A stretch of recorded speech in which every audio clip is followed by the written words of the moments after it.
First of all, let me apologize for not being there today. Unfortunately, it was difficult to complete the agenda of the meetings in Washington. At the same time, we have here a couple of big issues that we need to define by the end of this week.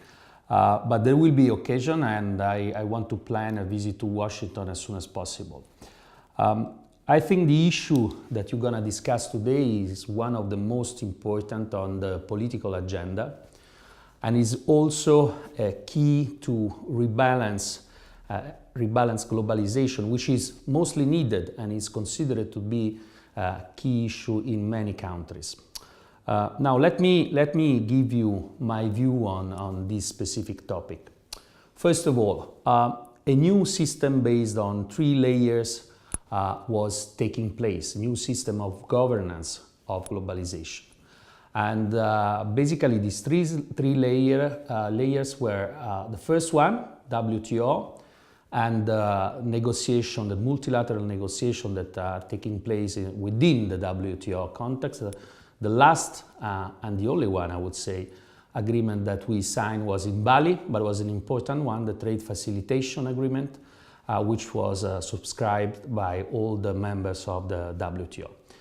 The WTO has also a very important role in the dispute settlement, and I have to say that today is maybe the only multilateral place where you have a real dispute settlement body functioning and working, and I have to say working very well.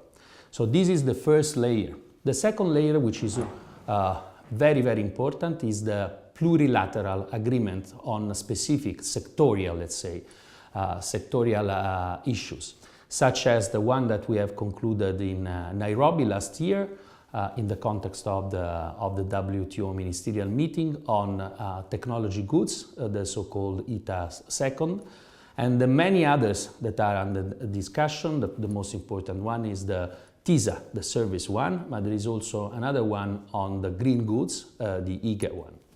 So this second set of agreement is very important because in this context you have the countries that are willing to proceed on on open market access for goods in specific sector, but is not made through a consensus scheme, which makes, for example, the Doha round, the so-called Doha round, very difficult to conclude. The third layer is the one based on FTAs and is the forefront of globalization, if you wish. Now, one thing that we have discussed many times in the last 3 or 4 years was the fact that through TPP, the Trans-Pacific Partnership, TTIP, the Transatlantic Partnership, and the agreement that EU is negotiating with the same counterpart of TPP, what was taking shape was a kind of alliance of those countries that are in favor of high level of standards and market access and free trade. This was very important. If you consider all the agreements in this set, you will see that these count for more than 60% of global GDP and global trade, and was also the way to regain the steering wheel of globalization in the hands of the Western world. We all consider important, and we all consider fundamental, I would say, that there is a rebalance in globalization in terms of market access, but also in terms of standards. We know that the second phase of globalization should be, and must be, I would say, based on higher level of standard in respect of what we have today, also achieving a much more leveled playing field that today is missing. But to do this, we need to have a strategy which is not only based on defense, but also based on attack. And I think that strategy, the idea of having the Western world coming together and defining the new criteria for globalization is fundamental. And it is very clear that the most important pillar was the TTIP.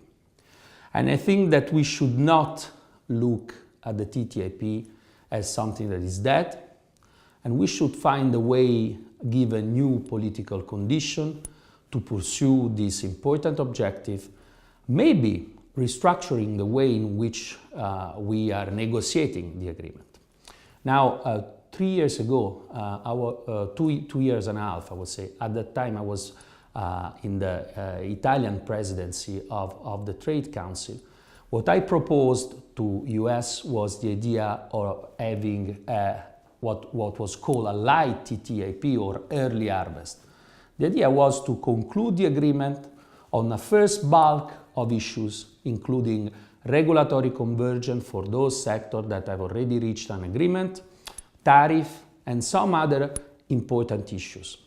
The idea was then to open up a path of negotiation which was in the perspective of a living agreement, in order to add chapters after chapters in the process of negotiation, and also having the possibility, in the context of this process, to coordinate and to manage all the possible trade dispute and trade discussion. I think that this remains very important, and I think that on this we should open a debate between EU and US. Now, the Italian government has been always very clear about its strategy as far as trade is concerned. We have been very tough against unfair competition. For example, on the issue of recognition of market economy status to China, we have been the first to speak against what we think is a unilateral concession, which is not either due or important for our industry, and more than that, represent a great danger in terms of capability to defend ourselves from unfair competition. So we were very tough on that. But at the same time, we have been the biggest support for the FTA, starting from TTIP, but also CETA, for example, which is the agreement we have concluded with Canada. It is the most advanced agreement ever concluded between the two G7 countries, and the most advanced in general terms.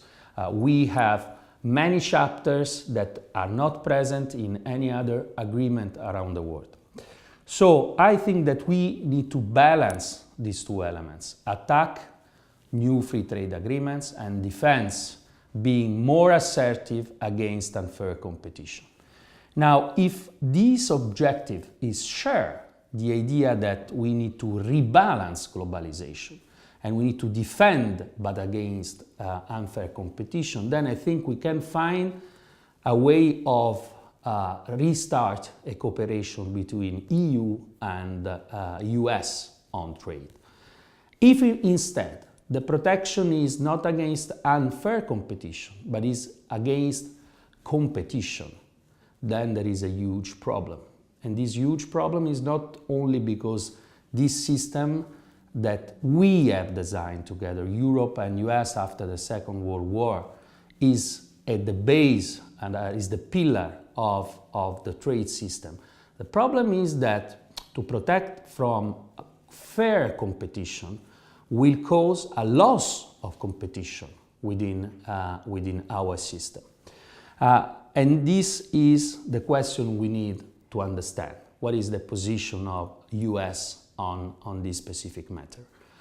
Now, I do think that if we, as Western world, as European and Americans, will not be able to find a way of maintaining in our hands the governance of globalization and to set the new standards and the new governance mechanism for the second phase of this phenomenon, then others will come.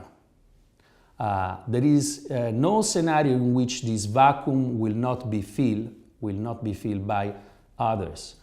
And I think that this is not in our convenience. I cannot see how this will give us a benefit, both in terms of workplaces, in terms of growth, in terms of competition.